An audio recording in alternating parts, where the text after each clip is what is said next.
The ancient canyon walls held secrets older than time itself. Through swirling dust, two hawks moved silently across rocks that burned beneath the Arizona sun. His grandfather's voice guided him, not to game trails or water signs, but to something unexpected. There, crumpled against stone, lay a white woman, her lips cracked from thirst, her eyes hollow with hunger. His people would say to leave her. The white settlers had brought nothing but death to the Apache. Yet something deeper than tribal memory stirred within him as he knelt beside her failing form. Could mercy between sworn enemies survive in a land where everything struggled merely to exist? Could these two souls from different worlds forge something stronger than the hatred that divided their people? Before we jump back in, tell us where you're tuning in from, and if this story touches you, make sure you're subscribed, because tomorrow I've saved something extra special for you. Two hawks crouched, lower, studying the white woman. Her dress, once blue perhaps, had faded to the color of tired sky, torn and dusty from days in the wilderness. Her face, beneath the grime and sunburn, appeared young, maybe 25 summers. Dark hair, matted with sweat and dirt, framed. Features sharp with hunger. Her breathing came shallow but steady. Shyla, he whispered, the Apache word for brother or sister. His grandfather's voice seemed to echo through the canyon. All who breathe the same air share in the great mystery. Remember this, my grandson, when hatred clouds your vision. He reached for his water gourd, its smooth surface worn by generations of hands. The sacred vessel had belonged to his grandfather, Tall Pine, the tribe's most respected medicine man. Two hawks had been 12 when the old man placed it in his hand, saying, "Water is life. How you share it tells the story of your spirit." The woman's eyes fluttered open as his shadow fell across her face. Sunlight caught her irises, the pale blue of morning sky. Fear sparked in them as she registered his presence. She tried to scramble backward, but weakness betrayed her. A small sound escaped her parched lips, half gasp, half whimper. Two hawks remained still, one hand extended, palm open. "Water," he said in English, one of the few words he knew from trading post encounters. He lifted the gourd slightly. Recognition flickered in her gaze. Desperation overcame fear. She nodded once. He moved forward slowly, as he would approach a wounded deer. Kneeling beside her, he gently lifted her head with one hand, while bringing the gourd to her lips with the other. "Slow," he cautioned, though she likely didn't understand. "Drink slow." She sipped, coughed, then drank again more carefully. Water spilled down her chin, darkening the collar of her dress. Two hawks allowed her several swallows before pulling the gourd away. Too much water too quickly would make her sick. "Thank you," she whispered, her voice like autumn leaves rustling. Two hawks nodded, understanding her gratitude, if not her exact words. He sat back on his heels, considering his options. The tribal council had been clear: avoid all contact with white settlers. Too many Apache had died from their diseases, their bullets, their broken promises. His people had retreated deeper into the canyons, away from wagon trails and cavalry patrols. Yet here was one of them, alone and dying. He studied her again. No gun, no possessions beyond the clothes she wore. A thin gold band circled her finger, a marriage token. Where was her husband, her people? "Sarah," she said suddenly, pointing weakly to herself. "Sarah, Sarah," he repeated, the name strange on his tongue. He touched his own chest. "Two hawks." "Two hawks," she echoed, the words separated awkwardly. A small connection, fragile as spider silk, stretched between them. Two hawks rose and moved to the canyon wall, where small plants grew in the shadow of rock. His hands worked quickly, gathering leaves from a scrubby bush. He returned, crushed the leaves between his fingers, and offered them to Sarah. She hesitated. "Water. In leaves," he said haltingly. "Good." Understanding crossed her face. She accepted. The crushed vegetation, and placed it in her mouth. Immediately, her eyes widened at the moisture released. Two Hawks nodded approval. He sat beside her, giving her time to rest while he thought. The hidden spring lay half a day's journey through narrow canyon passages, paths known only to his people. Taking her there meant revealing sacred knowledge, yet leaving her meant certain death. The sun inched across the sky, shadows shifting with the passing hours. Two Hawks felt the weight of decision pressing upon him. His father had been a respected warrior, killed by cavalry soldiers 3 summers ago. What would he say to this moment? Sarah's breathing had steadied, the water and plant moisture bringing temporary strength. She watched him with cautious eyes that held neither hatred nor trust, merely the wariness of the vulnerable. Two Hawks rose. Decision made. "Come," he said, extending his hand. "Water place." Sarah stared at his offered hand. For a moment, he thought she would refuse. Then, with visible effort, she reached up and placed her fingers in his. Her skin felt cool despite the desert heat, too cool for health. He helped her stand, steadying her as she swayed. She was taller than Apache women, her frame made more angular by hunger. When she took a step, her legs buckled. Without hesitation, Two Hawks caught her, supporting her weight against his side. "Thank you," she said again, the words clearer now. "Why? Help me." Two Hawks looked into her questioning eyes. He lacked the English to explain about his grandfather's teachings, about the balance of all living things, about the voice that had drawn him to this place. Instead, he simply tapped his chest above his heart, then pointed to the endless sky. Something in her expression softened. She nodded slightly, as if understanding transcended their language barrier. Together, they began the slow journey toward the hidden spring, leaving behind only footprints in the swirling canyon dust. The journey through the canyon labyrinth tested them both. Sarah stumbled frequently, her strength fleeting despite Two Hawks' support. When she could go no further, he fashioned a travois from juniper branches and his buckskin shirt. He pulled her across the roughest terrain, choosing their path carefully, between narrow passages that would have remained invisible to untrained eyes. By midday, the heat had become a living presence. Two Hawks stopped in the shadow of a towering rock formation, its red surface glowing like fire in the sunlight. From a small pouch at his waist, he removed a bundle of dried herbs bound with yucca fiber. He offered Sarah water, then placed a small portion of the herbs under her tongue. "Medicine," he explained, mimicking strength by flexing his arm. Sarah accepted without hesitation now. Necessity had overwhelmed caution. The bitter herbs spread warmth through her limbs, temporarily masking her exhaustion. "Where? Family?" Two Hawks asked. His limited English stretched to form the question. Sarah's eyes clouded. She pointed to the western horizon. "Wagon train," she said, then made a walking motion with her fingers. "Lost. 3 days." She held up 3 fingers to confirm. Two Hawks nodded understanding. He had seen the wagon trains, great lumbering beasts carrying white settlers across Apache land. His people watched from hidden places as these intruders cut trees, killed game, and poisoned water sources with their waste. "Apache," Sarah said suddenly, making a sweeping motion with her arm. "Attack wagons?" Two Hawks' expression remained impassive, but inwardly he tensed.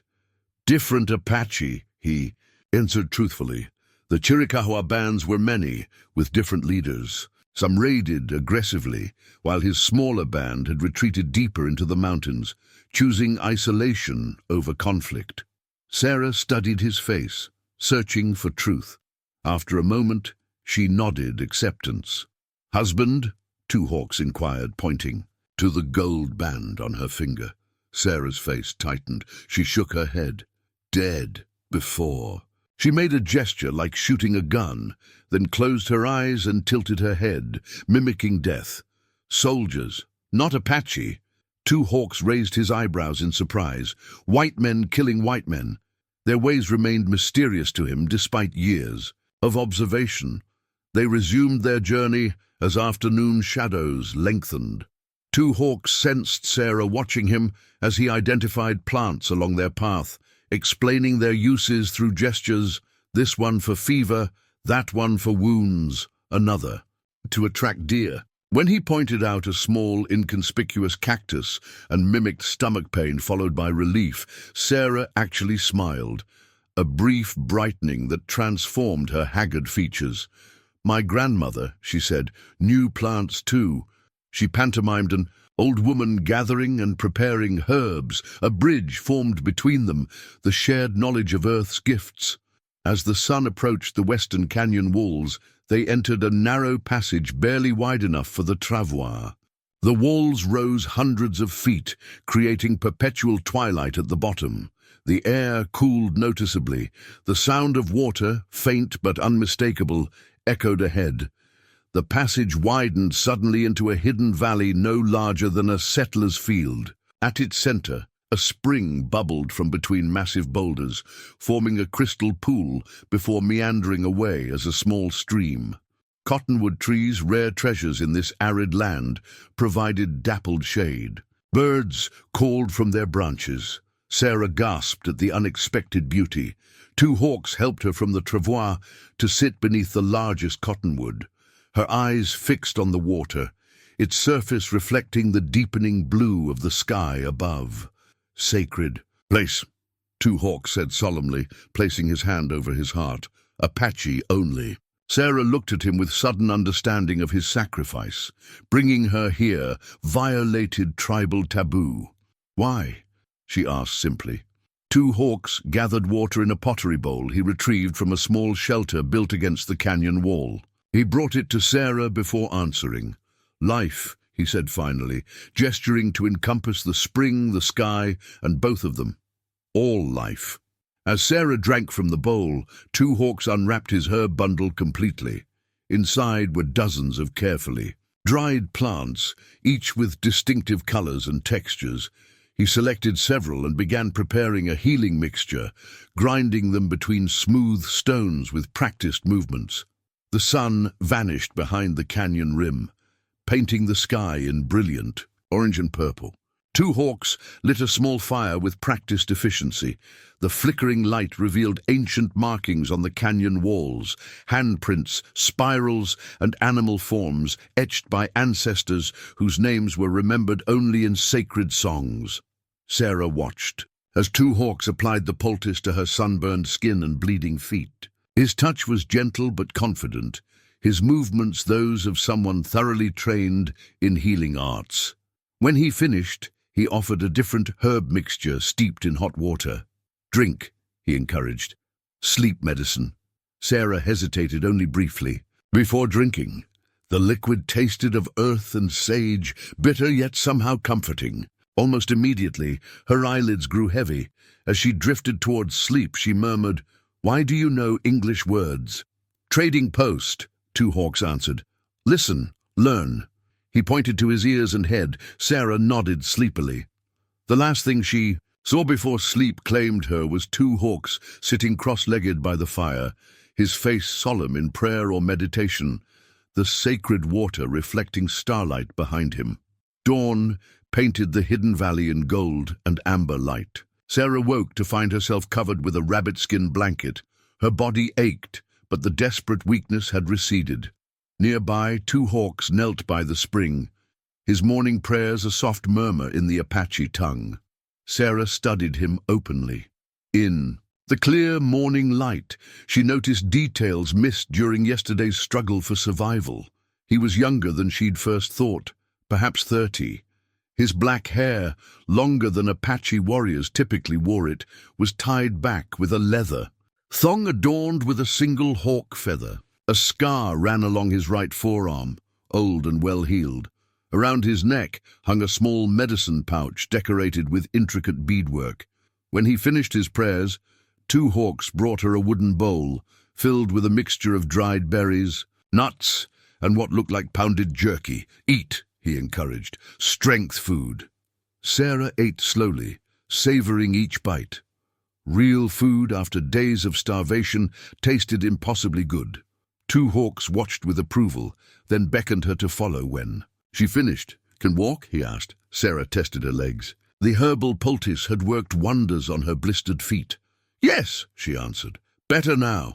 He led her along the stream to where it disappeared into a narrow crevice in the canyon wall. Beside this natural doorway, ancient images covered the red stone surface. Two Hawks placed his hand gently on a faded handprint, clearly smaller than his own. Ancestors, he said reverently. Very old. He pointed to spiral patterns above the handprints, story symbols. Sarah moved closer, fascinated. The petroglyphs reminded her of illustrations in her family Bible, simpler perhaps, but conveying similar power. Our stories, she said, mimicking opening a book. She traced a cross in the dirt with her finger. God's stories. Two Hawks studied her drawing. Your spirit way, he said, nodding, understanding. He pointed to the spirals again. Apache spirit way, different words. He touched his chest above his heart. Same place.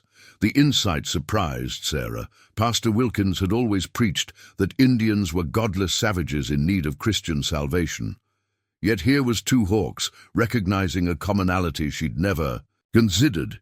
He traced the petroglyphs with his fingertip, translating their meaning through gesture and his limited English. A great flood, a time of hunger, the coming of horses. Sarah listened, entranced by stories etched in stone before her grandparents' were born. When Two Hawks finished, Sarah knelt and smoothed a patch of sand. Using her finger, she drew simple figures, a man, a woman, a child. My family, she explained. She added a wagon and oxen. Going to California. She drew mountains and a sun. New home. Two Hawks watched intently. Why California? He asked. Sarah considered how to explain. She mimicked digging, then formed her fingers into a shiny object. Gold, she said. My husband. She paused, the grief still fresh. Thomas wanted gold. Understanding dawned in Two Hawks' expression. Gold fever, he said, using a trader's phrase. Many white men come, dig mountains, kill for yellow rock. Sarah nodded sadly. Yes, Thomas. She mimed, shooting again. Other white men killed him, for gold. She brushed her hand across the sand, erasing her drawings. Now I go to my sister, San Francisco. Two Hawks absorbed this information silently. After a moment, he gestured for her to follow him to another part of the canyon. Here, a natural alcove in the rock contained a stone-lined fire pit and simple cooking implements, evidence of long habitation. My grandfather place, Two Hawks, explained. Medicine man, teach me healing ways. He picked up a small clay pot containing dark pigment. Story medicine. With practiced movements, he applied a small amount of the pigment to his fingertip and added a new mark to the wall. A simple bird in flight. You, he said, pointing to Sarah, then to the bird. Journey. The gesture moved her unexpectedly. This stranger had not only saved her life, but was now adding her story to his people's sacred record. Thank you, she said, the words inadequate, for the emotion behind them. Two Hawks nodded acknowledgement, then pointed to her empty water bowl. More? Sarah smiled, her first genuine smile in days. Yes, please. As Two Hawks refilled her bowl, a thought struck her. Two Hawks, she said, causing him to look up questioningly. Your people, she gestured around the canyon.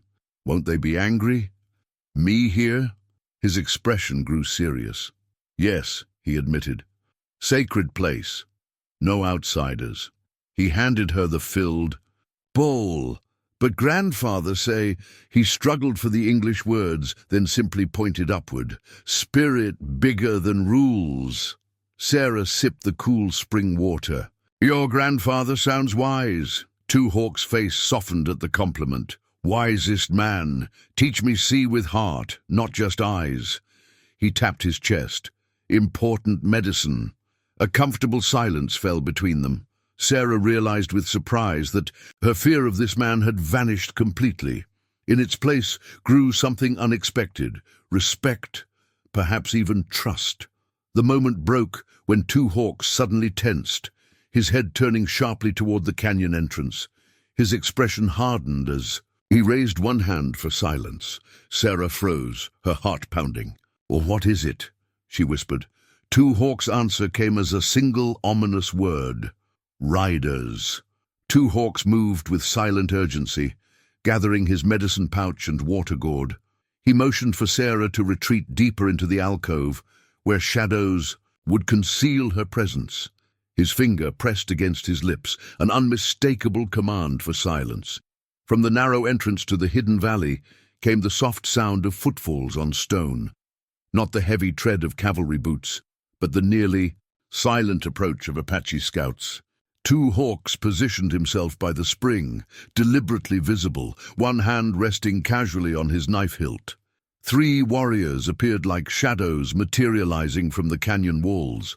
Their faces were painted with red ochre, the mark of a hunting party. Each carried a bow and a knife. The lead scout wore a single eagle feather that marked him as Pindalikoyi, enemy tracker. The scout's name was Running Fox, son of a respected elder and known for his uncompromising hatred of white settlers. His eyes narrowed at the sight of Two Hawks. "Dagoti," Two Hawks greeted them calmly in Apache. "Your hunting brings you far from the summer camp." Running, Fox stepped forward, his gaze sweeping the hidden valley with practiced precision. "And what hunting brings the grandson of Tall Pine to the sacred spring alone?" His voice carried subtle accusation. "Medicine gathering," Two Hawks answered, gesturing to his herb bundle. "The summer moon brings the flowering of healing plants." Second warrior Grey Wolf sniffed the air suspiciously. "You have made fire recently," he observed, "and cooked meat." "I have," Two Hawks acknowledged. "The medicine ways require cleansing and prayer. I have been here since yesterday's dawn." Running Fox took another step forward, his eyes never leaving Two Hawks' face. "Strange that you would miss the council meeting." Chief Black Knife spoke. Of the cavalry movements, all warriors were summoned.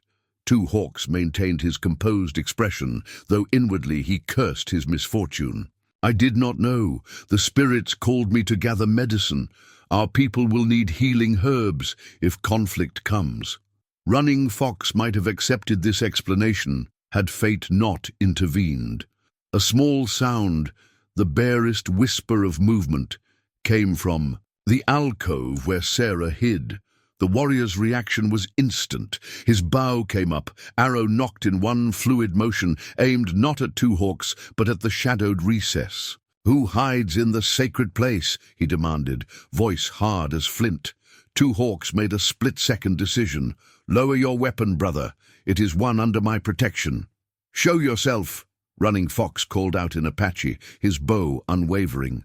Two Hawks switched to English. "Sarah, come, slowly." The silence stretched painfully before Sarah emerged from the shadows, her blue dress stark against the red canyon walls. The warrior's expressions transformed from suspicion to shock, then to anger. "Inda!" Grey Wolf spat the word for enemy, or white person. Running Fox's bowstring tightened, his face contorted with rage. "You bring a white woman to the sacred spring? Have you lost your mind, son of stalking coyote?" "She was dying," Two Hawks replied calmly, though he had positioned himself subtly between Sarah and the drawn bow. "I found her abandoned in the Western Canyon. The medicine ways teach that all life—" "She is Inda," Running Fox interrupted. "Her people kill our children, poison our waters, steal our lands, and you bring her to our most sacred place?" The third warrior, until now silent, spoke. His name was Stone Knife, older than the others and known for his wisdom. "Two Hawks has always followed the old ways faithfully. Perhaps we should hear his reasons." Running Fox didn't lower his bow, but he did turn his glare back to Two Hawks. "Explain this violation of our most sacred law." Sarah stood perfectly still, understanding nothing of their words, but everything in their tones and postures. Her eyes remained fixed on the arrow aimed in her direction. Two Hawks straightened to his full height. My grandfather taught me that the Great Spirit sees no difference in the color of skin.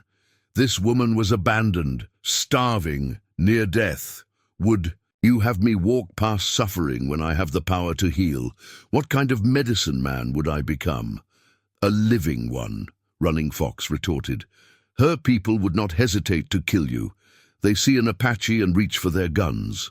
Perhaps, Two Hawks acknowledged, but I am not them. I follow the way of my ancestors, not the way of revenge. Stone Knife nodded slowly. The old ones taught that how we treat our enemies reveals our true strength. Running Fox's expression darkened further. The old ones did not face rifles and cannon. They did not see their children die of white man's diseases. He turned to Sarah, speaking in halting English. You, woman, your people nearby? Sarah shook her head. No, lost, alone. She gestured toward Two Hawks. He saved me. Running Fox's laugh held no humor. Saved you for what? To lead more soldiers to our hidden places? To watch our women and children die? Two Hawks stepped fully in front of Sarah now. She has done nothing to harm our people. The crime is mine if our laws are broken. Take me before the council, but allow her to recover her strength before sending her away. Grey Wolf looked uncomfortable. The council must hear of this. Chief Black Knife will decide. Stone Knife nodded agreement. The woman comes too. The chief must see who causes such trouble.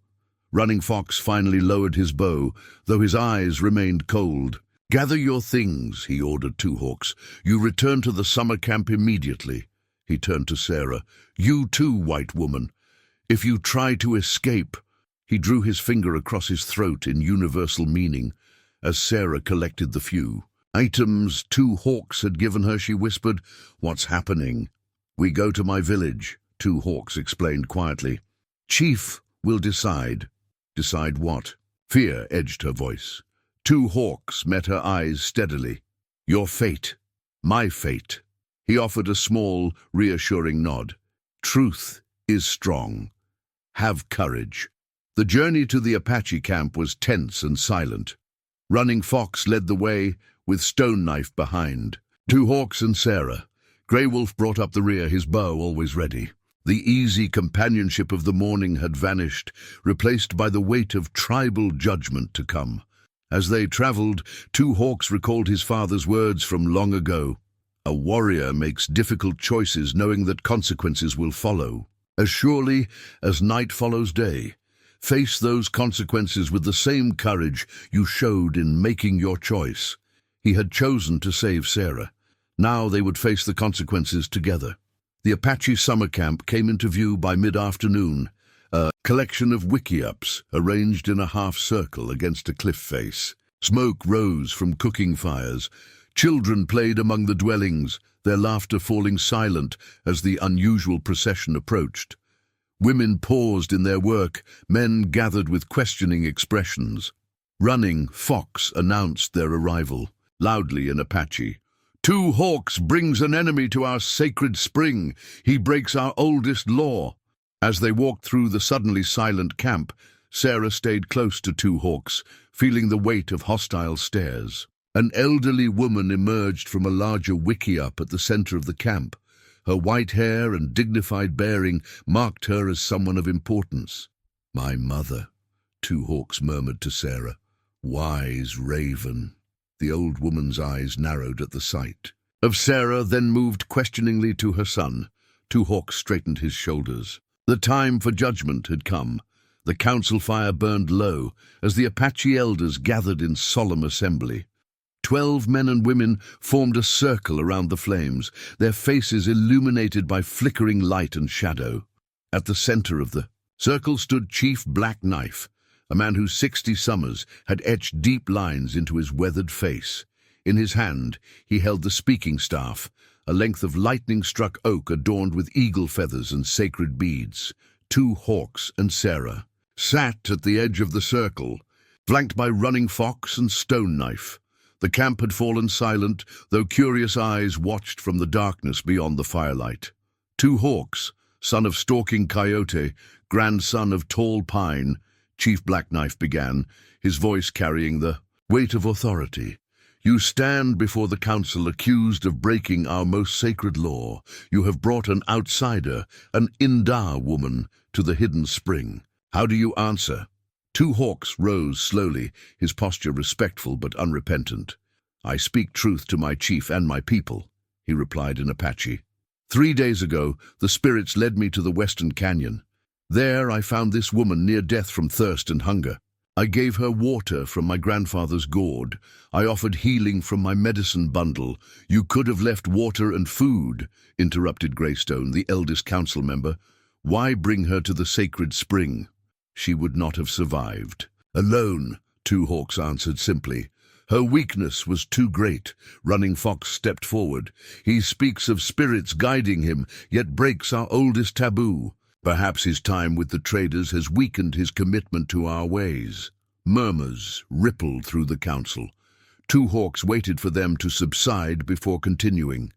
My grandfather taught me that medicine power comes with responsibility. All breath is sacred, he would say. The Great Spirit gives life. Only the Great Spirit should take it away.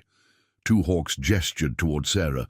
This woman has done our people no harm. She was separated from her wagon train, lost in our canyons. All white settlers harm us by their presence, countered Running Fox. They bring disease. They kill our game. They poison our waters. Chief Black Knife raised the speaking staff, silencing the growing debate. He turned to Sarah, who had been watching the proceedings with wary incomprehension. Woman! He addressed her in halting English. Your name? Sarah, she answered, her voice steady despite her fear. Sarah Miller. Why you in Apache land? The chief asked. Sarah glanced at Two Hawks before answering. My husband died. Going to sister in California. Wagon train. She struggled for the words. Indians attack, not Apache, she added quickly. Different. I ran. Got lost. Chief Black Knife studied her intently. You have husband gun? Fight Apache? Sarah shook her head. No gun, no fight. She hesitated, then added, my husband was killed by white men, for gold. This revelation caused a stir among the council members. White people killing each other for yellow metal was a concept both familiar and foreign to them. The chief turned to an elderly woman whose face bore the tattoo marks of a medicine woman. Morning Star, examine this woman. See if she speaks truth. Morning Star approached Sarah without hesitation. Her gnarled fingers gently took Sarah's hands, turning them over to examine the palms. She noted the calluses from work, not weapon handling. Her fingers moved to Sarah's face, tilting it toward the firelight, looking deeply into her eyes. Stand, the old woman commanded in English. Sarah complied, standing straight despite her exhaustion. Morning Star circled her slowly, noting her bearing, her posture, the wear on her clothes. Finally, she returned to the chief. She speaks truth. Morning Star declared in Apache. Her hands know work, not war. Her eyes hold grief, not hatred. She is no threat to our people. Two Hawks' mother, Wise Raven, who had been silent until now, rose to speak. My son has always honored our ways, she said. If he brought this woman to the sacred spring, he did. So, with a pure heart, the grandson of Tall Pine would not dishonor his ancestors' teachings. Her words carried weight. Many nodded in agreement. Chief Black Knife considered all he had heard, his expression unreadable. Finally, he planted the speaking staff firmly in the earth between them. The council has heard. Now I speak. He fixed Two Hawks with a penetrating gaze. You broke our law to save a life. This shows both disobedience and honor. He turned to Sarah. White woman, you live because of Apache mercy. Remember this when you return to your people. Two Hawks stepped forward. Chief Black Knife, she is too weak to travel alone. The nearest trading post is 5 days' journey. The chief's expression hardened. You ask more, after breaking our sacred law? I ask only what my grandfather would ask, Two Hawks replied steadily. That we show the true strength of Apache spirit, by helping one who cannot help herself. A long silence followed. The council members exchanged glances, some approving, others dubious. "The woman may stay until the next full moon," Chief Blackknife finally decreed. "She will regain her strength. Then she must leave our lands." He pointed the speaking staff directly at Two Hawks. "You, grandson of Tall Pine, are responsible for her. If she brings harm to our people, both your lives are forfeit." Two Hawks bowed his head in acceptance. "I hear my chief's wisdom." Sarah, understanding the tone if not the words, recognized that some decision had been reached. "What happens?" she whispered to Two Hawks. "You stay," he answered quietly, "until next full moon, then you must go." Relief flooded her features. "Thank you," she said, then repeated the words, looking directly at Chief Blackknife. "Thank you."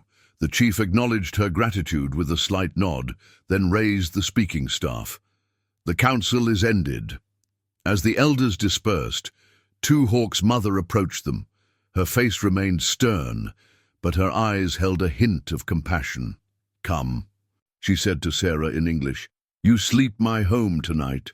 That night, lying on a bed of soft hides in Wise Raven's wickiup, Sarah listened to the unfamiliar sounds of the Apache camp. Distant singing, the calls of night birds, the soft conversations, in a language she couldn't understand. Despite the strangeness, despite the hostility she'd faced, she felt an unexpected sense of safety. Outside, Two Hawks sat alone by the dying council fire, contemplating the path that lay ahead. Dawn arrived with the soft pat-pat-pat of women's hands shaping corn dough. Sarah woke to find Wise Raven already at work, her experienced fingers quickly forming perfect tortillas. Without speaking, the older woman nodded toward a clay water jar, giving Sarah permission to refresh herself. The previous day's council decision had spread throughout the camp. As Sarah stepped outside the wickiup, Apache women paused in their morning tasks to stare. Children peeked from behind their mothers' skirts, curiosity overcoming caution. No hostility showed in their faces, merely wary observation of this strange outsider with pale skin and blue dress. Two Hawks approached, carrying a bundle. "My mother will teach you today," he said by way of greeting. "I go with hunting party." He handed her the bundle, a simple Apache dress of soft deerskin and a pair of moccasins. "Better for here than your clothes." Sarah accepted the garments gratefully. Her own dress was torn and filthy from her ordeal in the canyons. "Thank you. Will they—" She gestured vaguely toward the watching women. "Will they accept me?" Two Hawks considered. "Some yes, some no. Show respect, work hard, learn ways." He pointed to a clay cooking pot near the fire pit. "My sisters. She married last spring, moved to husband's family. Mother says you use." Before Sarah could respond, Wise Raven emerged from the wickiup. Though she spoke little English, her gestures were clear. Sarah would help with the morning cooking. The older woman's expression brooked no argument. "Go change," Two Hawks translated. "Unnecessarily, then work." The deerskin dress felt strange against Sarah's skin, softer than her cotton clothing, molding to her body like a second skin. The moccasins, though slightly large, offered blessed relief to her still tender feet.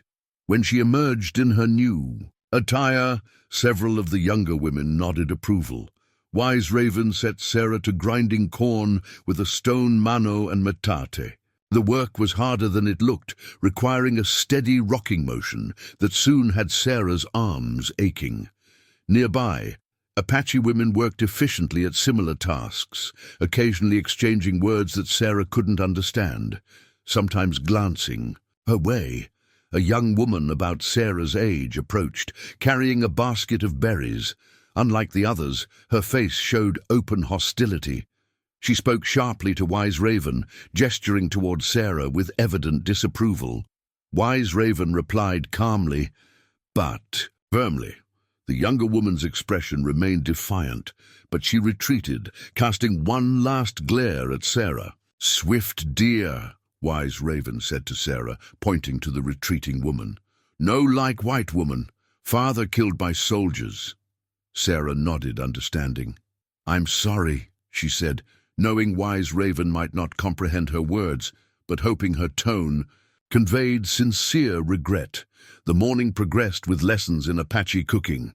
Wise Raven demonstrated how to mix the corn dough with wild herbs for flavor, how to tell when the cooking stones were the right temperature, how to wrap meat in leaves before placing it in the fire pit. Sarah watched carefully, mimicking the older woman's movements. Her first attempt at making tortillas produced misshapen lumps that drew amused glances from the other women. Her second try was better. By the third, she managed a recognizable, if imperfect, round shape that earned a nod of approval from Wise Raven. Near midday, the hunting party returned. Two hawks carried a young deer across his shoulders. Sarah watched as he expertly field-dressed the animal behind the wickiups, wasting nothing: meat for eating, hide for tanning, sinew for sewing, bones for tools. Several children gathered to watch, among them a small boy who stared at Sarah with unconcealed curiosity. The boy approached her hesitantly, touching her arm and then looking at his fingers as if expecting the whiteness to rub off. Sarah smiled. The boy said something in Apache, his voice serious. "He asks if you are a ghost woman," translated an unexpected voice. Sarah turned to find Stone Knife standing nearby, his expression neutral. "Many Apache children hear stories of pale spirits who steal disobedient children. Tell him I'm just a woman," Sarah replied, from far away. Stone Knife spoke to the boy, who listened solemnly before running back to his friends, clearly disappointed that Sarah wasn't a supernatural being. "You speak good English," Sarah observed. "I was taken to white man's school as child," Stone Knife explained, his tone revealing nothing of how he felt about that experience. 5 years before I escaped home." "Escaped?" Stone Knife's face hardened slightly. "They cut our hair, beat us for speaking Apache, said our ways were devil ways." He gestured toward the camp. "This is freedom. Your schools were prison." Sarah had no response to that uncomfortable truth. Her own schoolteacher had spoken of civilizing the savage Indians as a Christian duty. Wise Raven called Sarah back to work. The afternoon was spent learning to prepare the deer meat, a messy task that left her hands stained with blood despite her care. By evening, Sarah's back ached from bending over cooking fires, her fingers were burned from hot cooking stones, and her arms were exhausted from grinding corn. Yet when the communal meal was served, she felt an unexpected sense of accomplishment. Women and children sat in groups eating from shared cooking pots. Men gathered in their own circle. Sarah remained beside Wise Raven, uncertain of her place. 2 hawks brought them each a portion of the deer meat. "You did well today," he told, Sarah having observed her efforts from a distance. "My mother says you learn quickly. Coming from Wise Raven, this was high praise indeed." Sarah felt a small glow of pride. "Tomorrow," 2 hawks continued, "more learning." He pointed to a basket of plant materials, weaving. As darkness fell over the camp, distant singing began, men's voices in a rhythmic chant that echoed against the canyon walls. Sarah listened, finding unexpected beauty in the alien melody. "What are they singing?" she asked 2 hawks. "Thanks to Creator," he explained, "for successful hunt, for safety of people." He hesitated, then added, "for wisdom to know right path." Sarah wondered if that last part referred to her presence among them. The path ahead remained uncertain, but she had survived another day. In this harsh land, that alone was victory. Week passed. Sarah's hands grew calloused from Apache work, her skin darkened by the desert sun. Each day brought new lessons. Weaving baskets tight enough to carry water, tanning hides with deer brains and smoke, identifying edible plants among the sparse canyon vegetation. Some women in the camp remained coldly distant, but others had begun to accept her presence, occasionally offering guidance when Wise Raven wasn't watching.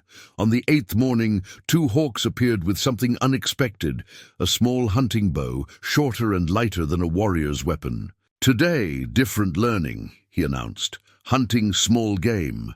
Sarah took the bow hesitantly. "I don't know how to use this." "I teach," Two Hawks replied simply. "All Apache learn." Sarah noticed Swift Deer watching them, her expression disapproving. The young woman had made no secret of her resentment toward the white visitor. Now she approached, speaking rapidly to Two Hawks in Apache. Though Sarah couldn't understand the words, the tone was clear: challenge and derision. Two Hawks listened impassively before responding with a few short sentences. Swift Deer's eyes flashed with anger, but she retreated without further argument. "What did she say?" Sarah asked. "Says white woman should not learn Apache hunting ways," Two Hawks translated, his expression neutral. "Says you will use knowledge against our people when you leave." "And what did you tell her?" A ghost of a smile touched his lips. "That even white woman must eat. Better you hunt rabbit than we feed you." They left the camp, heading toward a stretch of scrubland where prickly pear and mesquite provided cover for small game. Several curious children followed at a distance until Wise Raven called them back. Stone Knife, however, joined them, ostensibly to hunt, though Sarah suspected he'd been assigned to watch her. Two Hawks began with the basics: how to hold the bow, how to nock an arrow, how to draw the string with fingers rather than arm strength. Sarah's first attempt sent arrows flying wildly, disappearing into desert brush. Stone Knife retrieved them, his expression carefully neutral, though Sarah thought she detected amusement in his eyes. "Steady hands," Two Hawks instructed. "Breathe. Slow. Feel arrow as part of arm." Sarah tried again, concentrating on keeping her breathing even. The arrow flew straighter this time, though still wide of the cactus they'd been using as a target. "Better," Two Hawks approved. "Again." As the morning progressed, Sarah's arms began to ache from the unaccustomed exertion. Yet with each attempt, her arrows flew truer. She recalled childhood lessons with her father's old rifle, the same principles of steady breathing and careful aim applied, though the weapon was different. "My father taught me to shoot," she told Two Hawks during a brief rest. "He said a frontier woman needs to protect herself." Two Hawks nodded understanding. "Wise father, dangerous land." "He wanted sons," Sarah admitted. "Got 3 daughters instead. Said he'd make the best of it by teaching us what boys would learn."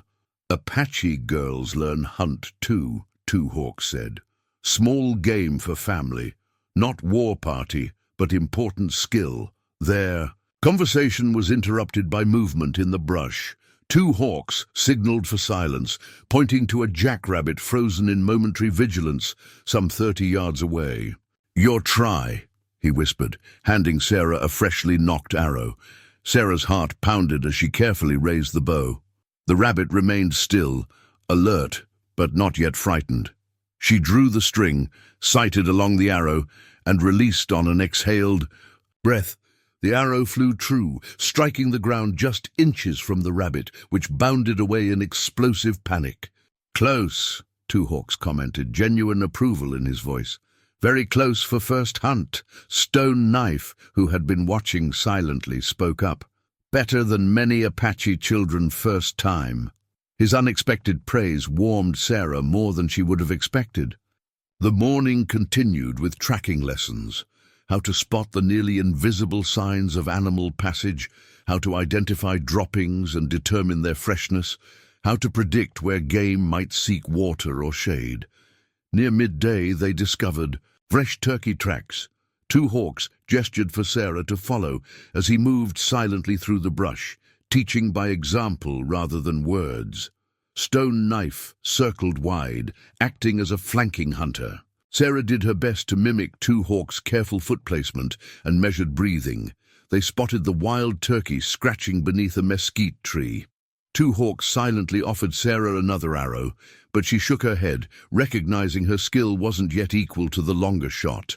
With fluid motion, he drew his own bow and loosed an arrow that took the bird cleanly.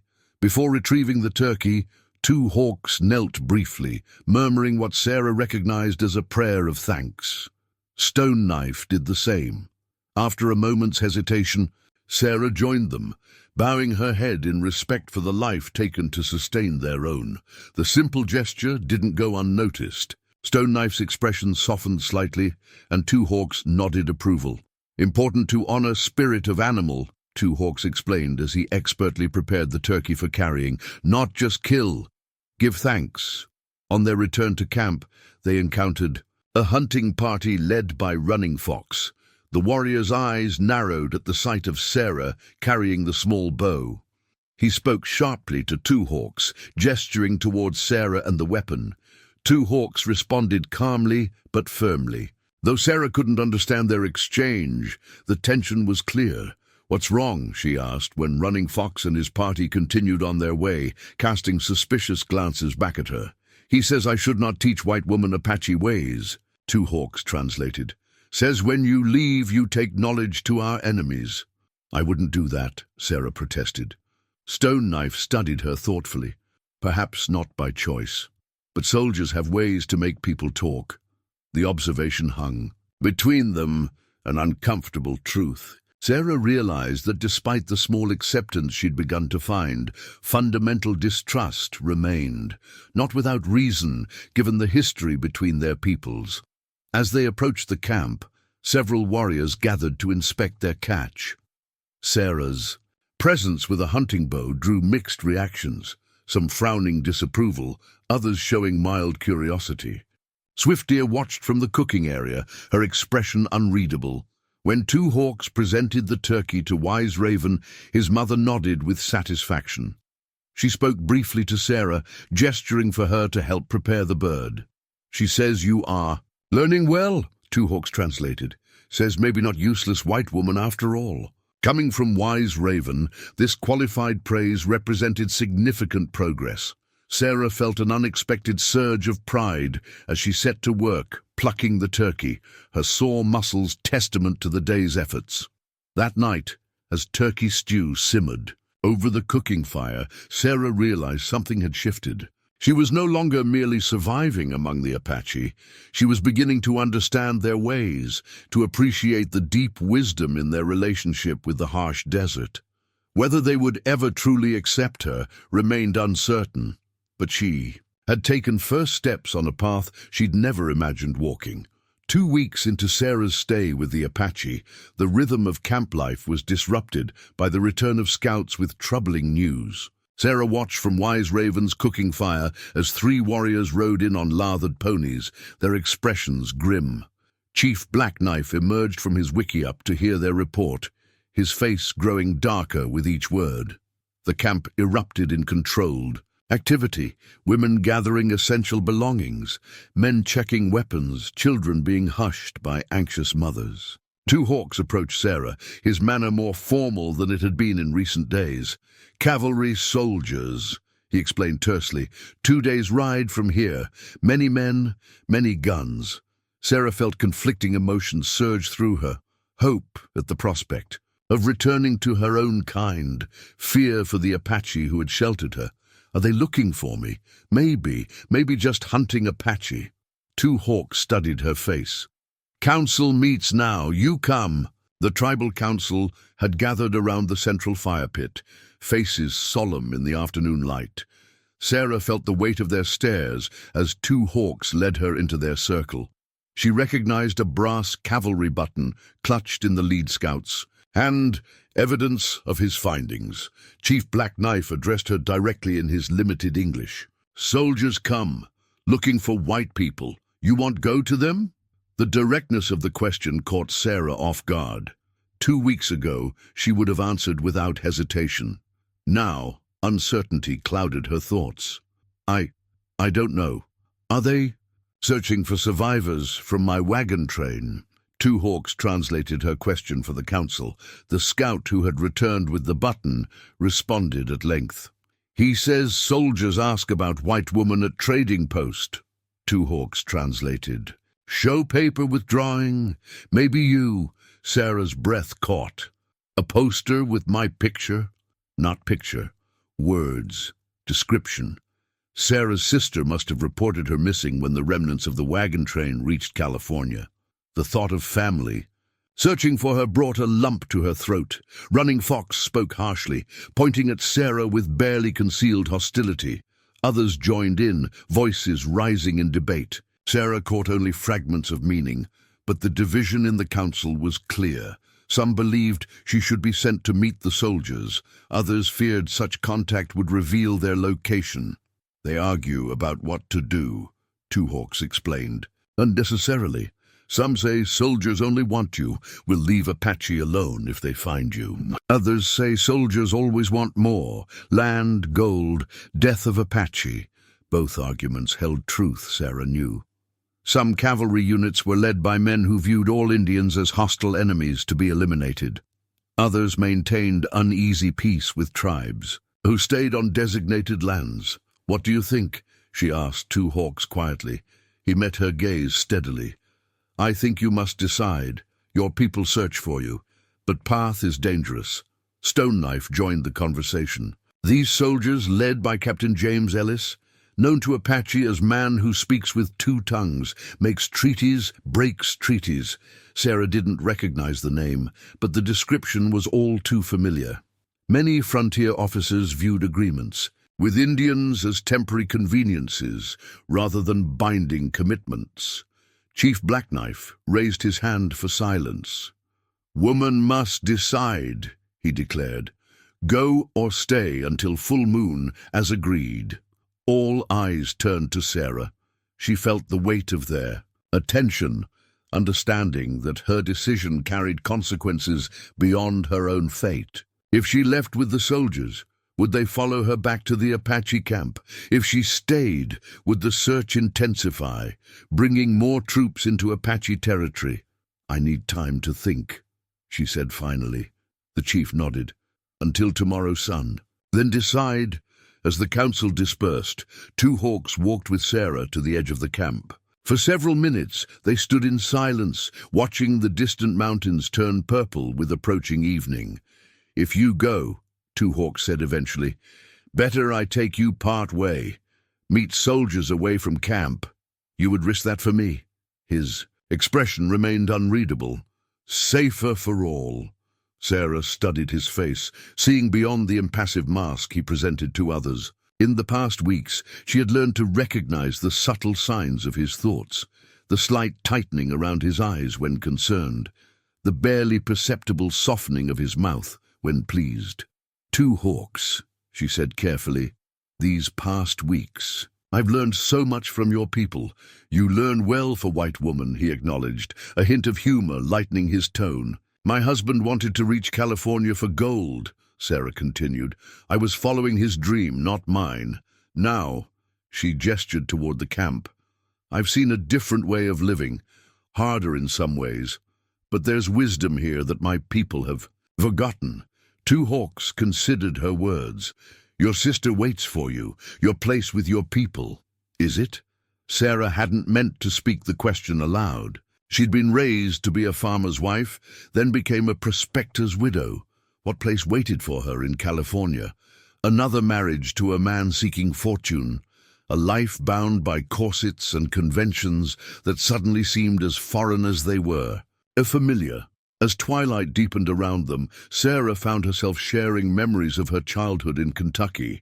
Her father's hardscrabble farm, her mother's early death, her sister's marriages. Two Hawks listened attentively, asking occasional questions that revealed his curiosity about white settlers' ways. In turn, he spoke of his training as a medicine man under his grandfather's guidance. Years of learning plants, stars, prayer, songs, and healing techniques. He described the vision quest that had given him his name when Two Hawks had circled above him for 3 days as he fasted on a mountain ledge. "My grandfather said Two Hawks mean balance," he explained. "Medicine. Man must walk between worlds, spirit world and human world. Now I walk between Apache world and white world." The personal disclosure surprised Sarah. Two Hawks rarely spoke of himself. "Is that why you saved me?" she asked. "Because of your name's meaning?" He considered this. "Maybe spirits arranged our meeting, or maybe just—" He shrugged, searching for the English word. "Chance." Their conversation was interrupted by Swift Deer, who approached with clear reluctance, delivering a message from Wise Raven. Sarah was needed to help prepare the evening meal. as Sarah turned to follow swift deer. "Back to camp," Two Hawks touched her arm lightly. "Whatever you decide, I help you reach safety." The simple promise carried weight beyond its words. That night, sleep eluded Sarah. The decision before her seemed impossible. Returning to her own people meant safety, civilization, family, all she had known before. Staying longer with the Apache meant uncertainty, danger, and eventual departure anyway, as the chief had made clear she could not remain permanently. Yet something held her back from the straightforward choice. In her short time among the Apache, she had glimpsed a different way of understanding the world, a perspective that recognized the sacred in everyday life, that moved in harmony with nature's rhythms rather than imposing human will upon the land. And there was Two Hawks himself. Sarah admitted privately what she had been reluctant to acknowledge. She had grown to care for him. His quiet strength, his deep knowledge, his careful teaching had awakened feelings she had never experienced with Thomas, her practical, ambitious husband. What those feelings might mean, where they might lead, she didn't know. Perhaps nowhere. The gulf between their worlds seemed uncrossable. Morning arrived with no clarity. Sarah helped Wise Raven prepare breakfast, her movements automatic as her thoughts circled endlessly. The older woman watched her with knowing eyes, but offered no counsel. When the council reassembled, Sarah still hadn't reached a decision. She stood before them, aware of the gravity of the moment. Chief Blackknife waited expectantly. Running Fox made no attempt to hide his impatience. Two Hawks remained expressionless, though Sarah sensed his tension. She began, then faltered. The decision was abruptly taken from her. A young warrior burst into the council circle, speaking rapidly in Apache. The effect on the gathering was immediate. Men reached for weapons. Women began gathering children. "What's happening?" Sarah asked urgently. "Cavalry patrol," Two Hawks answered, his voice low and controlled. "Close, very close. Scouts spotted. Them in North Canyon. What will you do? Hide? Move camp?" His eyes met hers, serious and direct. "You must decide now. Go to soldiers or come with us." The immediate danger crystallized Sarah's thoughts. If she went to the soldiers now, the Apache would have little time to relocate. The patrol might track them, leading to confrontation. People who had sheltered her, taught her, fed her, including children and elders, could be killed or captured. "I'll stay with you," she said firmly. "Help you move camp. When you're safe, then I'll decide about finding the soldiers." Relief flickered in Two Hawks' eyes. He nodded once, then turned to relay her decision to the chief. Blackknife studied Sarah intently before giving a single nod of approval. The camp dissolved into efficient activity. Within an hour, wickiups were dismantled, belongings packed onto travois pulled by the few horses the band possessed. Children carried what they could, even the smallest, contributing to the group effort. Sarah worked alongside Wise Raven, helping to pack cooking implements and food stores. Two Hawks approached as they prepared to depart. "You ride," he said, gesturing to a small pony. "Safer. Faster." Sarah had ridden occasionally back home, but never bareback. Still, she recognized the necessity. With Two Hawks' help, she mounted the pony, feeling precarious without saddle or reins. He showed her how to grip with her knees, how to use the single leather thong attached to the horse's lower jaw for guidance. The band moved out in disciplined silence, heading deeper into canyon country.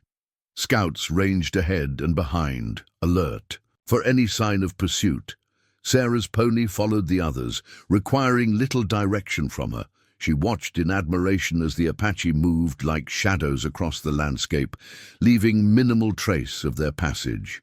By midday, they had traveled, miles from the original camp, working their way through narrow defiles and across rocky plateaus that left no tracks. Finally, they descended into a hidden valley much smaller than their previous location, but equally defensible, with good water and adequate forage for the horses. As the band established their new camp, Sarah helped where she could. The experience, of the past weeks had taught her much about Apache ways, and she worked with growing confidence, anticipating needs without requiring instruction. Two hawks found her helping to establish a cooking fire. "You made good choice," he said quietly, "staying." "I couldn't lead soldiers to your people," Sarah replied. "Not after all you've done for me." A rare smile touched his lips. "You learn not just Apache skills, learn Apache heart." The simple praise affected Sarah more deeply than she expected. She had indeed changed during her time with the tribe, viewing the world through different eyes, understanding relationships between people and land in ways her upbringing had never taught. That evening, as the relocated camp settled into uneasy vigilance, Running Fox approached Sarah. His usual hostility seemed muted. "Today you choose Apache over white soldiers," he said in halting English. "Why?" Sarah considered her answer carefully. "Your people saved my life, taught me, fed me. I couldn't bring danger to you." Running Fox studied her face, searching for deception. Finding none, he gave a small nod. "Tomorrow I teach you better hiding from soldiers," he said finally. "You still walk too loud." Coming from Running Fox, this qualified offer represented significant acceptance. Sarah nodded gratefully, recognizing the gesture for what it was, a small bridge across a vast cultural divide. Later, as stars appeared in the desert sky, two hawks joined Sarah at the edge of camp. For a time, they sat in comfortable silence, listening to night sounds, the soft hooting of an owl, the distant yip of coyotes, the whisper of wind through juniper branches. "Tomorrow we learn if soldiers follow," Two Hawks said eventually. "If. Safe. I take you to trading post in 5 days. Meet sisters people there, send message to California." The practical plan should have relieved Sarah. Instead, she felt a curious hollowness at the thought of leaving. "And if it's not safe?" Two Hawks shrugged. "Then we wait, hide. Apache good at hiding." He glanced at her, his expression softening in the starlight. Sarah good at learning. Their hands rested side by side on the rock where they sat, not quite touching. Sarah felt the warmth radiating from his skin, the rough calluses that spoke of a lifetime of survival in this harsh land. So different from her husband's hands, which had grown soft during their journey west, as he dreamed of easy riches. "Two hawks," she began, uncertain how to express the confusion in her heart. A sharp whistle cut through the night, a scout signal. Two Hawks was on his feet instantly, all attention focused on the sound. A second whistle followed, pitched differently. "What is it?" Sarah asked, rising beside him. "Riders," Two Hawks answered grimly. "Many riders, coming this way." The cavalry patrol had found their trail. The camp transformed in moments from peaceful settlement to battle-ready unit. Children and elders were quickly ushered into hiding places among the rocks. Warriors armed themselves, their movements fluid with practiced precision. Women gathered essential supplies, preparing for possible flight. "Come," Two Hawks urged Sarah, leading her toward a narrow crevice in the canyon wall. "Hide here." Sarah resisted. "I can help. I know soldiers. Maybe I can talk to them." Two Hawks shook his head urgently. "Not soldiers," he corrected. "Different sound. Comanche." A chill ran through Sarah. The Comanche were legendary for their fighting prowess and brutal raids. Even other tribes feared them. "Why would they attack?" "You?" she asked, allowing Two Hawks to guide her toward the hiding place. "Old enemies, raiding for horses, women." His expression was grim. "They find white woman. Worse for you than Apache." The implications were clear. Sarah ducked into the crevice, which widened into a small cave, just large enough for several people. Inside she found Wise Raven and 4 small children already huddled in the darkness. Two Hawks pressed something into her hands. A knife with a bone handle carved with symbols she didn't recognize. "Enemy warrior necklace," he explained quickly. "Powerful protection. Stay silent, no matter what here." Before she could respond, he was gone, melting into the night with supernatural silence. Sarah clutched the knife, feeling the smooth bone handle warm beneath her fingers. Around her, The children whimpered softly until Wise Raven shushed them with gentle authority. The waiting was unbearable. Minutes stretched like hours as they huddled in darkness. Sarah strained to hear what was happening outside, but the thick rock walls muffled all sound. The children pressed against her and Wise Raven, seeking comfort in human contact. Then, without warning, chaos erupted. War cries pierced the night, high, ululating screams that raised the hair on Sarah's neck. The sounds of conflict followed. Horses' panicked whinnies, men shouting in two different languages, the sharp report of a rifle. A small boy began to cry in earnest. His sister, barely older, tried to quiet him. Wise Raven spoke soothingly, but the child's fear overwhelmed his control. Sarah recognized the danger. His cries might reveal their hiding place. Acting on instinct, she gathered the boy into her arms, rocking him gently as she had once done with her youngest sister. "Shh," she whispered against his hair. "Shh, little un." Though he couldn't understand her words, her tone seemed to calm him. His sobs subsided to hiccuping breaths. Sarah continued rocking, humming softly. A lullaby her mother had sung years ago in Kentucky. A shadow darkened the entrance to their hiding place. Sarah's grip tightened on the knife, her body tensing to protect the children. The shadow resolved into a woman's form, swift deer, blood streaming from a cut on her forehead. "Come," she gasped in broken English. "This place not safe. Fire." Sarah smelled it then, the acrid scent of burning wickiups. Smoke would soon fill their rocky shelter. Wise Raven immediately organized the children, her authority unquestioned despite the crisis. Swift Deer led the way, with Sarah bringing up the rear, knife clutched in white-knuckled fingers. They emerged into nightmarish confusion. Several wickiups burned, illuminating the scene in hellish orange light. Apache warriors fought desperately against mounted attackers who swept through the camp with terrifying speed and precision. Sarah glimpsed two hawks in hand-to-hand combat with a Comanche warrior, both men bleeding from multiple wounds. "This way," Swift Deer hissed, leading them toward a narrow path that wound up the canyon wall. They had covered perhaps half the distance when disaster struck. A Comanche rider spotted them, wheeling his pony toward the vulnerable group with predatory intent. Swift Deer pushed the children behind her, facing the rider with nothing but a stone knife. Sarah made a split-second decision. Stepping forward, she positioned herself beside Swift Deer. Together they formed a human barrier between the children and the approaching warrior. The Comanche fighter was young, perhaps 20, his face painted for war, his expression triumphant. As he bore down on what he clearly considered easy prey, he carried a lance decorated with scalps, the grisly trophies, swinging with his movement. Time seemed to slow. Sarah saw the warrior's eyes widen in surprise at her appearance, a white woman among the Apache. His momentary hesitation gave Swift Deer the opening she needed. With a courage born of desperation, she lunged at the pony's legs, slashing with her stone knife. The animal reared, throwing its rider off balance. Sarah acted without thinking, driving Two Hawk's knife upward as the warrior tumbled from his mount. She felt the blade connect, saw the shock in the young man's eyes as he fell at her feet.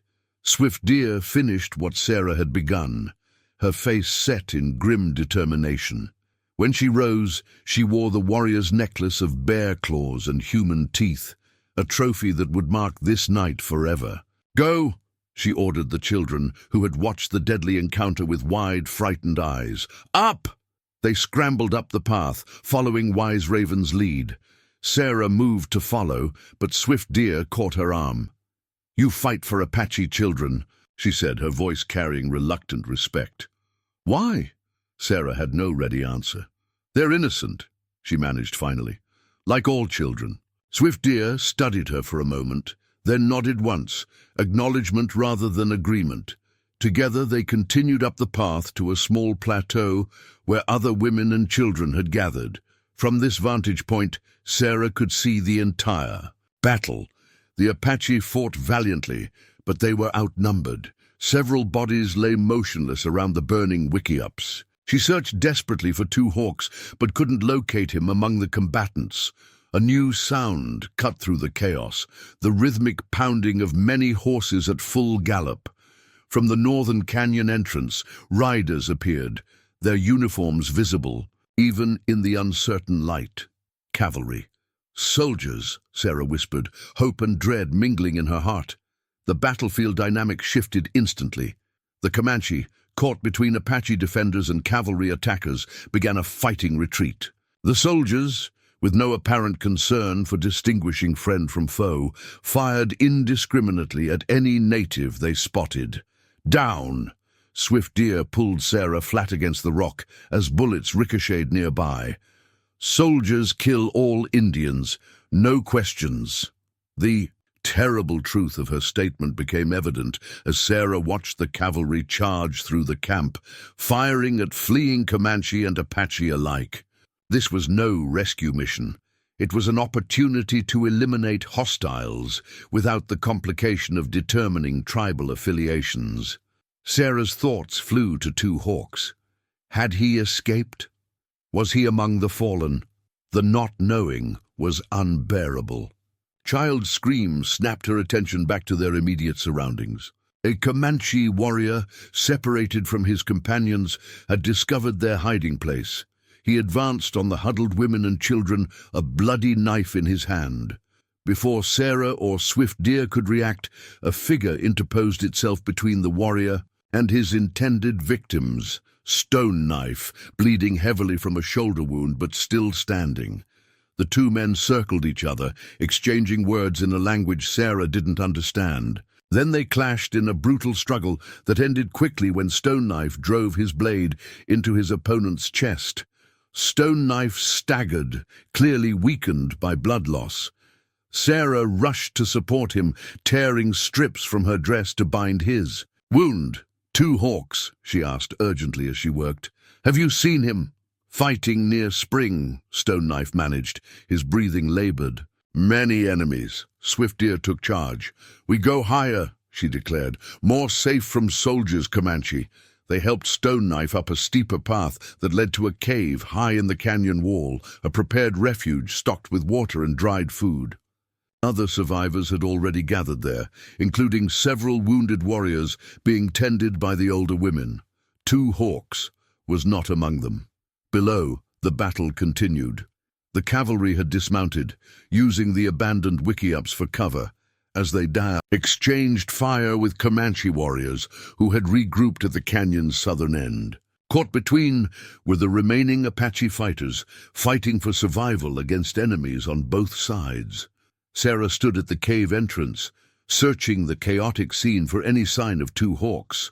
The knife he had given her remained clutched in her, and its bone handle slick with blood, Comanche blood. She had killed a man tonight. The realization should have horrified her, yet all she felt was a cold determination to survive, and to find Two Hawks.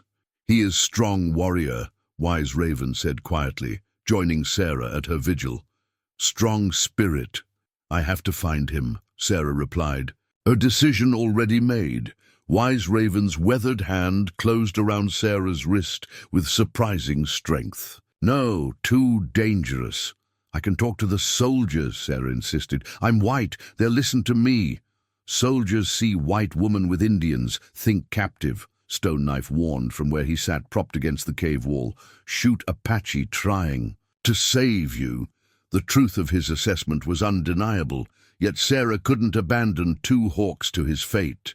She opened her mouth to argue further when Swift Deer's sharp intake of breath drew her attention. Look, the young woman said, pointing toward the spring. There, illuminated by burning wickiups, two figures struggled in mortal combat. Two Hawks and a cavalry officer, the latter's saber flashing in the firelight against Two Hawks' knife. Sarah watched in horror as Two Hawks and the cavalry officer circled each other beside the spring. The officer, a lieutenant by his insignia, slashed with his saber, driving Two Hawks back toward the water's edge. Though skilled with his knife, Two Hawks was clearly at a disadvantage against the longer blade. "I have to help him," Sarah said. Moving toward the cave entrance, Swift Deer caught her arm. "How? You die too." The young Apache woman was right. Sarah had no weapon beyond the bloody knife, no way to reach Two Hawks through the chaos of battle. Yet she couldn't simply watch him die. A rifle shot cracked through the night. The cavalry officer stumbled, then fell. From the shadows emerged Running Fox, a captured cavalry carbine in his hands. He motioned urgently to Two Hawks, pointing. "And toward the southern canyon exit. They escape," Stone Knife said, relief evident in his voice despite his pain. Sarah strained to follow Two Hawks' progress as he and Running Fox slipped from shadow to shadow, working their way toward the canyon's southern passage. More Apache warriors materialized from hiding places, forming a retreating group that moved. With the fluid coordination of long practice, they go to winter camp, Wise Raven explained, her English halting but clear. "Secret place. Very far." Sarah's heart sank. If Two Hawks reached this distant sanctuary, she might never see him again. Yet his survival mattered more than her feelings. Dawn approached, its first grey light revealing the full extent of the devastation below. Bodies lay scattered among the smouldering remains of Wickiups. Cavalry soldiers were gathering their dead and wounded while maintaining a defensive perimeter. The Comanche had vanished as completely as the escaping Apache. "What happens to us?" Sarah asked, gesturing to the cave's occupants, mostly women, children, and the wounded. Stone Knife's expression was grim. "Soldiers find us, take to reservation, or kill." He shifted, wincing as the movement reopened his wound. "You go to soldiers, say captive. They believe white woman. And leave you all to die or be imprisoned? No." Swift Deer studied Sarah with new respect. What then? Sarah's mind raced. The cavalry wouldn't abandon their search easily. A lieutenant's death would demand retribution. The cave couldn't sustain its occupants for long, and the wounded needed better care than they could receive here. "We need to reach the winter camp," she decided. "All of us." Wise Raven shook her head. "Too far. Too dangerous." "More dangerous to stay," Sarah countered. "The soldiers will search every canyon." A brief discussion in Apache followed. Sarah caught familiar words. Wounded, children, soldiers, but couldn't follow the rapid exchange. Finally, Stone Knife spoke in English for her benefit. "Some agree with you, some say split up. Healthy people go to winter camp, wounded and children hide closer." Sarah considered this option. "How would you find each other again?" "Apache always find family," Wise Raven said simply. The discussion was interrupted by a child's warning. Soldiers were ascending the path toward their hiding place. Decisions had to be made instantly. "I go to soldiers," Sarah said firmly. "Distract them. You escape." Before anyone could object, she pressed Two Hawks' knife into Swift Deer's hands and moved toward the cave entrance. Swift Deer caught her sleeve. "Why help Apache?" she demanded. "You white woman." Sarah met her eyes steadily. "Two Hawks saved my life. Now I save his people." Something passed between the two women, an understanding beyond words.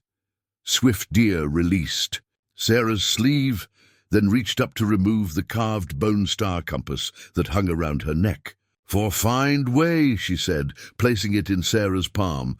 "Stars always show path." The gift startled Sarah. This was no small trinket, but a valued possession with spiritual significance. She closed her fingers around it, nodding acknowledgement of both the practical and symbolic meaning. Stone Knife issued rapid instructions. The cave's occupants began gathering minimal supplies for their journey. Sarah took a deep breath and stepped out onto the path, deliberately making noise to draw the soldiers' attention away from the cave's interior. "Hello," she called. "American woman here. Don't shoot." The response was immediate. Rifles trained. On her position, voices calling for her to raise her hands. Sarah complied, walking slowly down the path toward the approaching soldiers. "My name is Sarah Miller," she announced as she came face to face with a sergeant whose weathered features registered shock at finding a white woman. "I was separated from the Henderson wagon train 2 months ago. Ma'am, are you hurt? Did these savages harm you?" The sergeant's concern seemed genuine. "No, I'm unharmed. The Apache found me dying in the desert and saved my life." Sarah infused her voice with calm certainty. "They've treated me with nothing but kindness." The sergeant's expression turned suspicious. "Apache don't show kindness to whites, ma'am. Stockholm Syndrome, more likely. Doctor at the fort will help you." Sarah ignored this. "The fighting last night. The Comanche attacked the Apache camp. Your men fired on everyone, including women and children. Couldn't tell them apart in the dark, ma'am. All hostiles to us." The sergeant gestured to his men. "Search the area. Must be more of 'em hiding." "They're gone," Sarah said firmly. "Fled during the night. I was left behind because I couldn't keep up." The lie came easily, driven by necessity. "They're heading north toward the mountains." Another lie, pointing in the opposite direction of the actual escape route. The sergeant studied her face, clearly uncertain whether to believe her. "We'll get you back to Fort Benson, ma'am. Captain Ellis will want to debrief you." Captain Ellis. Sarah remembered Stone Knife's warning about the officer known as Man Who Speaks with Two Tongues. "Yes, ma'am. Been leading the search for survivors from your wagon train. Especially when we heard a white woman might be alive among the Apache." As the soldiers escorted her down the mountain path, Sarah glanced back once. Swift deer stood momentarily visible at the cave entrance, the women and children ready to move out behind her. Their eyes met in silent communication before Swift Deer melted back into the shadows, leading her people to safety. Sarah clutched the star compass in her pocket. Somehow, she would find her way back to Two Hawks. But first, she had to navigate the equally dangerous territory of Fort Benson and Captain Ellis. Fort Benson proved to be little more than a collection of rough-hewn buildings surrounded by a wooden palisade. As the patrol escorted Sarah through its gates, curious faces appeared in doorways and windows. A white woman rescued from Indians was clearly an unusual sight. Captain Ellis met them in the fort's dusty central yard, a tall man with cold eyes and a precisely trimmed mustache. His uniform was immaculate despite the frontier conditions, his bearing rigid with military discipline. "Mrs. Miller," he greeted her with a shallow bow. "A pleasure to find you alive. We've been searching since receiving word from your sister in San Francisco." "Thank you, Captain," Sarah replied cautiously. "I'm grateful for your efforts. I'm sure you've been through quite an ordeal." His voice carried practiced sympathy that didn't reach his eyes. "Dr. Harrison will examine you, and then I'd appreciate a full account of your captivity." Sarah bristled at the implication. "I wasn't a captive, Captain. The Apache saved my life and treated me with respect." Ellis's expression hardened slightly. "Of course, we can discuss the details later." The fort doctor, a kind-faced man with spectacles and a grey-streaked beard, examined Sarah in the small infirmary. Unlike the captain, his concern seemed genuine. "No signs of mistreatment," he noted with evident surprise. "You're suffering from exposure and minor malnutrition, but otherwise in remarkable health considering your ordeal." "The Apache are skilled healers," Sarah explained. "Their medicine man treated my wounds and taught me which plants provided nourishment." Dr. Harrison raised an eyebrow. "Medicine man, you say? Most interesting. I've had limited success communicating with tribal healers. Their knowledge of local botanicals is quite impressive, though their spiritual practices are rather primitive." Sarah bit back a defense of Two Hawks' sophisticated understanding of both medicinal plants and the human spirit. The doctor meant well, but his perspective was typically limited. After her examination, Sarah was provided with a proper dress, donated by the quartermaster's wife, and a simple meal in the officers' mess. Captain Ellis joined her as she finished eating, a leather portfolio in his hands. "Mrs. Miller, I hope you're feeling restored," he began, seating himself across from her. I need to ask you some questions about your time with the Apache. Any information you can provide about their numbers, locations, and movements would be invaluable. Sarah had anticipated this. I'm afraid I can't be much help, Captain. I was kept in their camp and knew little of their broader movements. Ellis's smile didn't reach his eyes. Surely you observed something of military value during your stay with them. They treated me with kindness, Sarah replied firmly. I won't repay that by helping you hunt them down. The captain's facade of politeness slipped. Mrs. Miller, these savages have killed dozens of settlers and soldiers. Just last night they murdered Lieutenant Parker, a fine young officer with a family waiting back east. Your lieutenant was killed while attacking an Apache who was defending his people from Comanche raiders, Sarah corrected, her voice level, despite her racing heart. Your men fired indiscriminately at both tribes, including women and children. Ellis's face flushed with anger. You seem to have developed an unhealthy sympathy for these primitives. Perhaps more troubling than Stockholm Syndrome. Perhaps I've simply seen a different side of them than you have, Captain. Their standoff was interrupted by a courier bringing dispatches. Ellis excused himself curtly, leaving Sarah alone with her thoughts. That evening, she was informed that a supply wagon would depart for Tucson in 3 days, from where she could arrange transportation to California. Until then, she was given quarters in a small room adjacent to the laundry. For 2 days, Sarah endured repeated interviews with Captain Ellis, revealing nothing of value while learning much about the military's intentions.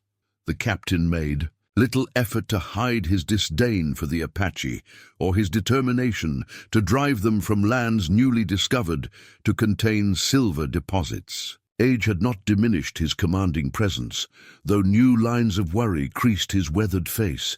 His eyes widened slightly at the sight of Sarah, but he offered no comment as Running Fox explained their arrival in rapid Apache. 2 hawks stepped forward respectfully. Chief Blackknife, we bring important news.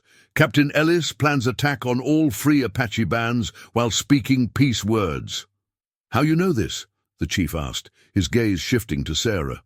2 hawks removed the captured orders from his bag, offering them with both hands. Paper talk from White Chief to Ellis. Sarah Miller took from scouts hunting Apache. Blackknife examined the document, unable to read the English text, but understanding the map with its marked locations, including their current position. This could be trick, Running Fox argued. White woman brings paper to trap Apache. Sarah met his suspicious glare steadily. I risked my life to bring this warning. Why would I do that if I meant you harm? To spy. To learn mountain paths for soldiers, Running Fox countered. The gathering warriors murmured agreement, their distrust palpable in the firelit clearing. 2 hawks stood protectively beside Sarah, but even his status as medicine man might not be enough to counter generations of justified suspicion. With deliberate movements, 2 hawks unwrapped the medicine pipe. A hush fell over the assembled Apache as he held it up for all to see.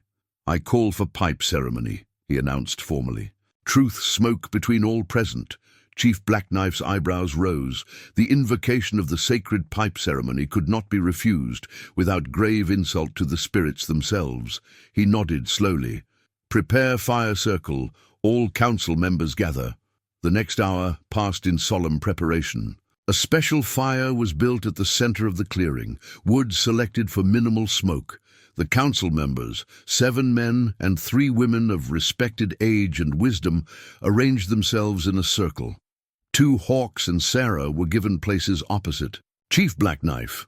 When all was ready, 2 hawks prepared the pipe with a mixture of tobacco and sacred herbs, his movements deliberate and ceremonial. He offered the pipe to the 4 directions, to the Sky Father and Earth Mother, before lighting it with a coal from the fire. Drawing the first breath, he exhaled the smoke in a thin stream before passing the pipe to Sarah.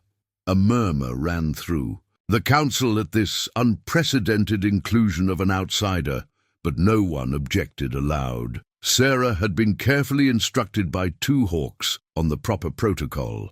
She accepted the pipe respectfully, drew a small amount of smoke into her mouth without inhaling, and released it upward before passing the pipe to the next person. When the pipe had made its full circle and returned to Two Hawks, he spoke in formal Apache, then translated for Sarah's benefit. "The smoke carries our words to the spirits. Any who speak lies now bring curse upon themselves and their children. I, Two Hawks, grandson of Tall Pine, speak only truth beneath the stars." He described finding Sarah in the canyon, their time at the sacred spring, the Comanche attack and cavalry response, their journey to the trading post, and the discovery of Ellis's plans. Sarah added her observations of the fort and the captain's character, explaining how the doctor had warned them of the impending campaign. When they finished, silence held the circle. Chief Blackknife studied them both, wisdom and caution evident in his gaze. Finally he spoke. "The pipe has witnessed your words. I find no lie in them." He turned to the council. "We must prepare our people for this new threat." Running Fox leaned forward. "And the white woman? What of her?" All eyes turned to Sarah. Her future, perhaps her very life, hung on the council's decision. 3 days after the pipe ceremony, Sarah stood at the edge of the Apache mountain camp, watching as families prepared to move deeper into the wilderness. Chief Blackknife had decided to split the band into smaller groups, harder to track, easier to hide, while sending messengers to warn other Apache bands of Ellis's coming campaign. The council's decision regarding Sarah had been unexpected. Rather than viewing her as either threat or captive, they had recognized a third possibility: bridge builder. With knowledge of both worlds, she and Two Hawks were uniquely positioned to serve as intermediaries, translating not just language, but intentions and cultural meanings. Wise Raven approached, carrying something wrapped in trade cloth.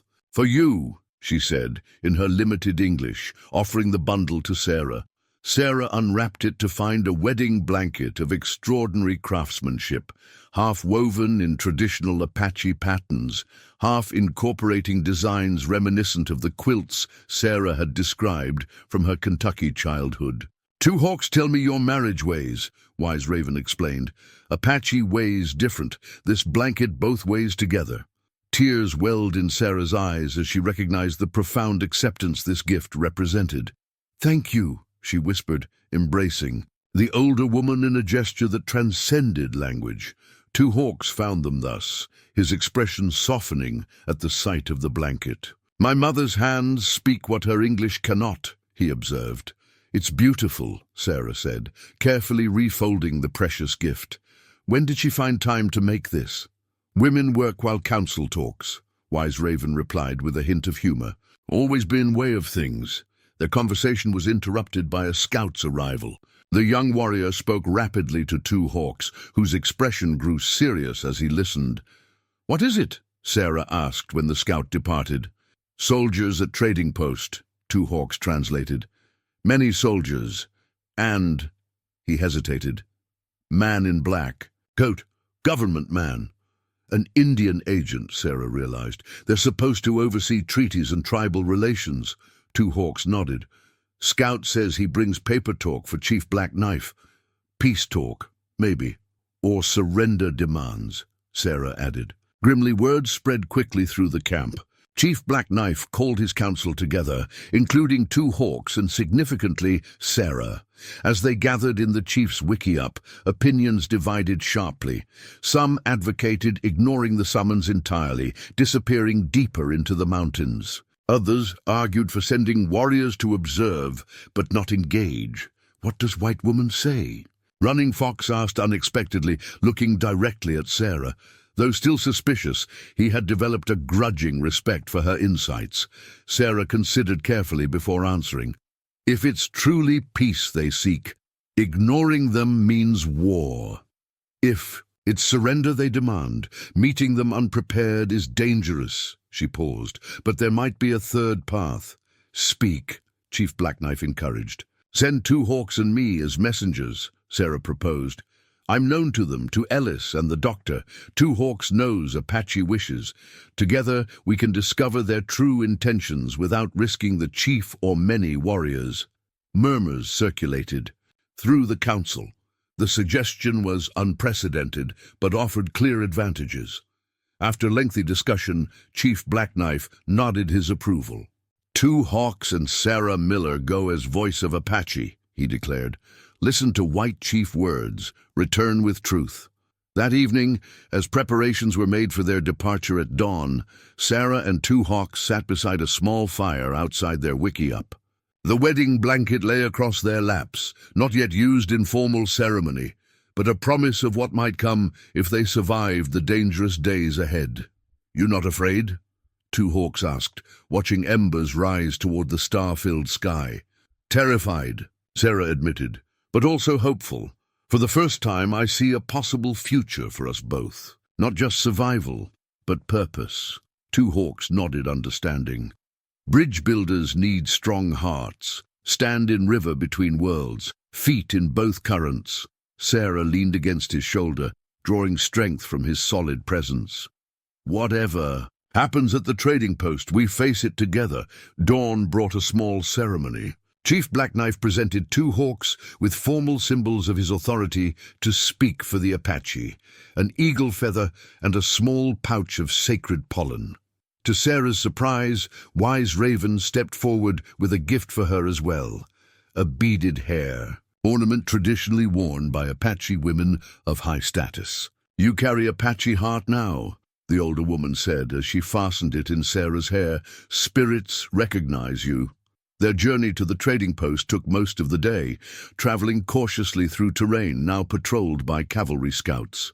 As the adobe buildings came into view, Sarah noted the significant military presence. At least 30 soldiers, their tents arranged in orderly rows behind the trading post. Two Hawks surveyed the scene with concern. "Many guns," he observed quietly. "But they've come to talk, not fight," Sarah pointed out. "Otherwise, why send an Indian agent?" They approached openly, Two Hawks carrying a white trader's cloth tied to a branch, a recognized symbol of parley. Soldiers spotted them immediately, rifles raising before an officer ordered them held in reserve. Captain Ellis emerged from the trading post, his cold eyes registering shock at the sight of Sarah riding beside Two Hawks. Behind him stood a thin man in a black coat, presumably the Indian agent, and to Sarah's relief, Dr. Harrison. "Mrs. Miller," Ellis called as they drew closer, "I see you've returned to civilization at last." "I come as translator for the Apache," Sarah replied formally. "Two Hawks speaks for Chief Blackknife." Ellis's expression hardened. "Does he indeed? And do you now consider yourself an Apache as well?" Before Sarah could respond, the Indian agent stepped forward. "I am Thomas Blackwood, appointed by the territorial governor to negotiate with the Chiricahua Apache." His manner was officious, but not overtly hostile. "Please convey to your associate that we bring terms for peace." Two Hawks, understanding enough English to follow the conversation, straightened proudly on his horse. "Apache, listen to true words," he said directly to Blackwood. "Not false. Promises." The agent seemed taken aback by Two Hawks' clear speech. Yes, of course. Shall we proceed inside?" "Mr. Thompson has offered his establishment for our discussions." As they dismounted, Dr. Harrison approached Sarah. "You look well," he observed quietly. "Your decision seems to agree with you." "It was the right path," Sarah confirmed, "though not an easy one." Harrison nodded thoughtfully. "Few worthy paths are easy, in my experience." Inside the trading post, Thompson had cleared the main room, setting up a rough table with chairs on either side. The symbolic arrangement was clear. Whites on one side, Apache on the other, with Sarah literally in the middle as translator. As Two Hawks placed his eagle feather and pollen pouch on the table, symbols of his authority and spiritual protection, Sarah realized they were attempting something unprecedented, true communication between worlds that had known only bloodshed and misunderstanding. Whether bridge or battlefield, this table would determine the future of both their peoples and their life together. 1 year later, Sarah and two hawks stood in the canyon where they had first met. The ancient walls still held their secrets, but the dusty ground where she had once lain dying now sprouted desert flowers after unusual spring rains. "Life finds a way," Two Hawks observed, his English now nearly as fluent as her Apache. The trading post had grown into a true meeting place, neutral ground where Apache and settler alike could trade fairly under the watchful eyes of the couple who bridged both worlds. Their small adobe home nearby combined elements of both cultures, as did their life together. Sarah knelt to gather medicinal herbs, her movements reflecting years of Apache teaching merged with her own heritage. Two Hawks watched with quiet pride, the new water gourd at his hip, a wedding gift from Chief Blackknife, gleaming in the sunlight. "Was it worth it?" Sarah asked suddenly.